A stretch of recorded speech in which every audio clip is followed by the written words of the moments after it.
Ground control to Major Tom on Film Threat Reviews.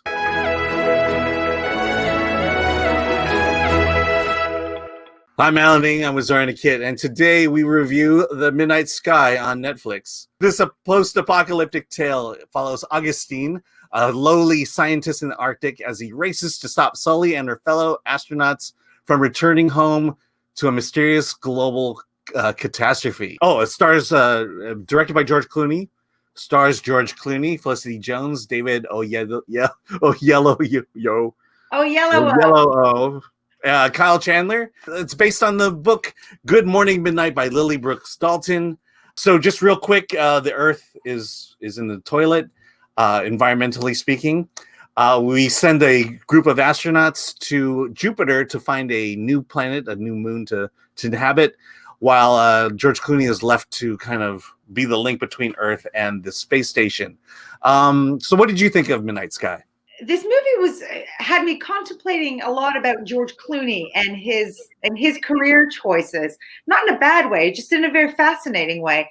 Everything in this movie is, the production values are beautiful. Alexander Desplat's score is spot on.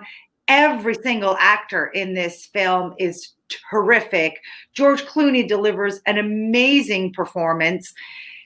The direction it's his most ambitious film to date. When you talk about something that he did a long time ago, which was one of my favorite directorial films by George, was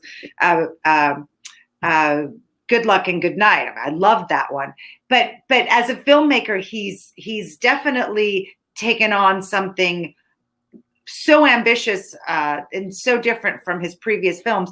But it just made me wonder why he chose this film in particular, because we have films like Gravity and Ad Astra and The Martian, all of whom everything that's in Midnight Sky we've seen in these types of films and more. So I didn't find that there was anything wholly original here.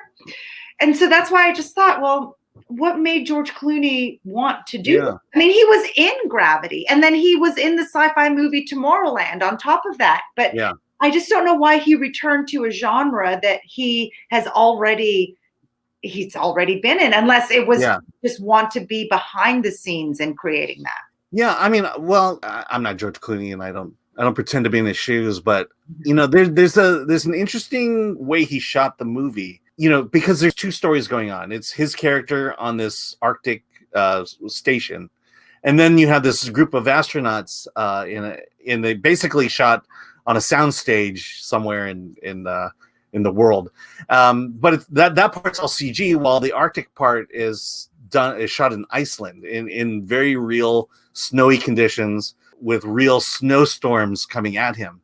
And maybe that was the challenge of putting himself and directing himself in a harsh situation, and then going off to some soundstage and filming the space segments. And when you talk about the story itself, this is a sci-fi movie, and to me, it just felt like an adventure film. Where your hero goes from A to B to C. And this adventure occurs. Something happens with the space team. Something dangerous happens there. On Earth, George Clooney has to move along with a little girl from one ice snow station to a more remote snow station. So there's an adventure going on between the two, and but it's a sci-fi movie, and so you expect some kind of humanistic, humanitarian, I don't know, some message about the human condition, and it's just not there. No, it's not. And the two stories are, although they are loosely connected, they are literally not connected physically in this film at all. They're only connected through a voice between, from communication, some communication system. Yeah. They're never on screen together. Yeah. And in fact, I think George Clooney said he shot all of his parts, his North Pole shots, and wrapped that, and then he went and then focused on the the spaceship shots. So it was even shot as two separate projects almost that then were put together. I found that the I did not have an emotional connection, although everything about this film was just, everything was so like perfect and so appropriate and spot on. There was just, the emotional connection was not there for me. Although I do have to say, George Clooney, it was great to see him play like the most aging character that he's played. He grew a beard, and this is actually the first film where, in the flashback scenes, it's not George Clooney playing himself in the earlier years. We've now come to the point in George's career where it has to be played by a different actor. In this case, Ethan Peck from Star Trek Discovery. Yeah, but this is a Netflix film. They're good at de-aging people. Yes, exactly. They did that with The Irishman. Why couldn't they do that here?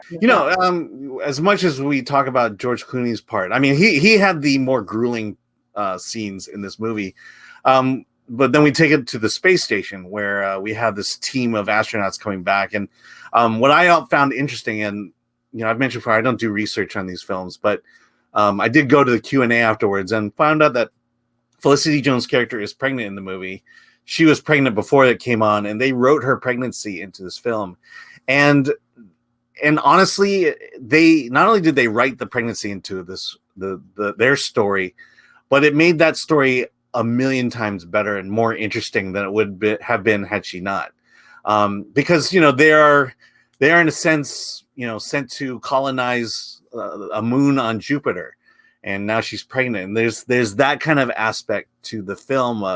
Maybe if there's any sci-fi humanitarian message, it comes in that one little tidbit. And then, like I said, it's a very typical story.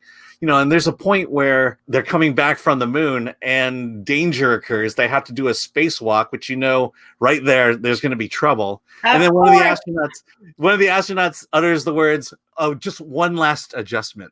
And then what's going to happen when one last. It's the equivalent of like, quick, let's go hide in the basement. They're not going to get us there in a horror. I forgot something.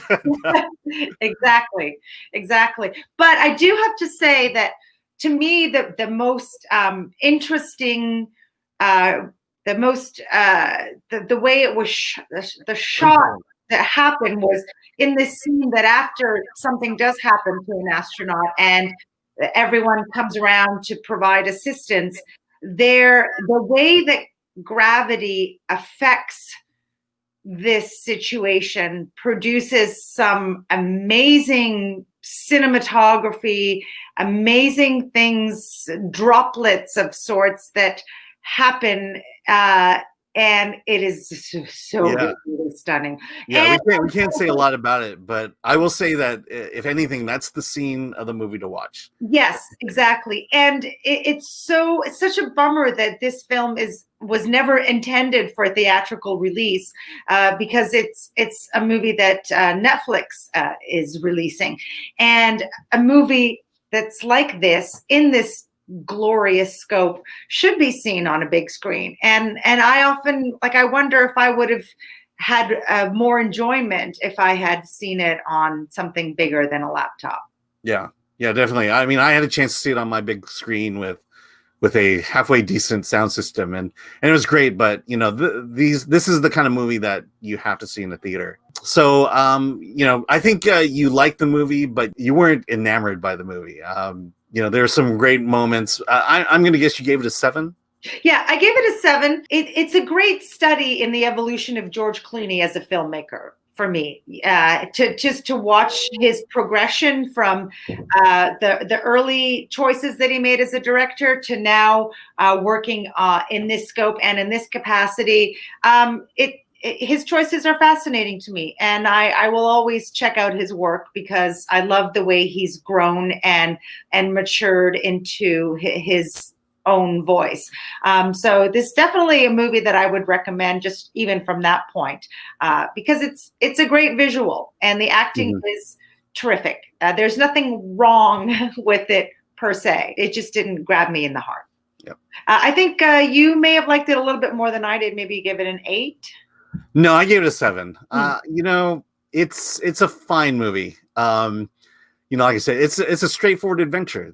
The environmental aspect of it, the environmental message behind it, it's just a backdrop. It doesn't really play into the plot other than to motivate the characters to do what they need to do. You know, and I just wish there was something more behind it, some kind of message, some kind of something to really think about, other than, you know, take us on a fine adventure. Not a whole lot of depth to it, and that's how I felt about this one. So I gave it a 7 as well. It's worth watching. Okay, well, with that, be sure to like, subscribe, let us know what you thought of The Midnight Sky, and with that, let's get out of here.